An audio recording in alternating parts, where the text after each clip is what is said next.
রাজেশ, তুমি যে এত সুন্দর লিচু গাছটা তৈরি করেছো কিভাবে করলে? এই গাছটায় বহুত খাটতে হয়েছে আমাকে, ঠিক আছে। এটা আমাদের মসজিদের গাছ। আগের বারে তো মিনিমাম 100-500 পিস হয়েছিল লিচু, সেরকম কিছু হয়নি।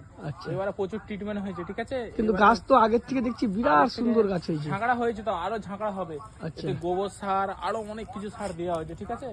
তো এখনো ট্রিটমেন্ট চলছে। আমাদের চেরি গাছটা ছিল, চেরি গাছটা কাঁটা পর্যন্ত লাগছে বলে চেরি গাছটা তুলে ফেলে দিয়েছি। অর্ধেকটা ডাঁটা আছে।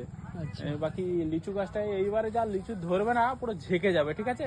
আগের বার তো লিচু খাওয়ার থেকে বেশি ডাল ভেঙে দিয়েছে, এইবারে লিচুটা অনেক বেশি হবে। হ্যাঁ, তো ট্রিটমেন্ট আরো চলছে, স্প্রেও করছি উপর থেকে। স্প্রেটা করার কারণ যাতে পাতা না নষ্ট হয়, যে ফুলটা যে ধরবে ফুলটা যাতে না নষ্ট হয়, তার জন্য কিছু স্প্রে হয়েছে। বাকি যে ফুলটা ধরতে চালু হবে তখন আমরা আরো কিছু স্প্রে। ফুলের তো সিজন এসে গেল, আসবে এবারে খুব তাড়াতাড়ি চলে যাবে। মাস খানেকের মতো বাকি আছে, তার মধ্যে ঢুকে পড়বে। আচ্ছা, ঠিক আছে। তো স্প্রেও করা হচ্ছে, ফুলটা এলে স্প্রে গুলো আরো করবো যাতে লিচুটা আরো বেশি করে ধরে এবারে। তো ফ্রেন্ডস, দেখছো রাজেশ ভাই আমাদের যে ইউটিউবার, তো উনি এই গাছটা মসজিদে লাগিয়েছিল। তো মসজিদের লোকেরাই খাই। না না, আমি লাগাইনি, মানে মসজিদে লাগানো হয়েছিল। আমরা ট্রিটমেন্টটা করো, আমরা নিজেরাও খেতে পারি। আরো দেখুন, এদিকে পেয়ারা গাছ আছে, ওই সাইডে পেয়ারা গাছ আছে, একটা জাম গাছ আছে। জাম গাছটাই মিনিমাম তো 10-15 কিলো করে জাম হয় সিজনে।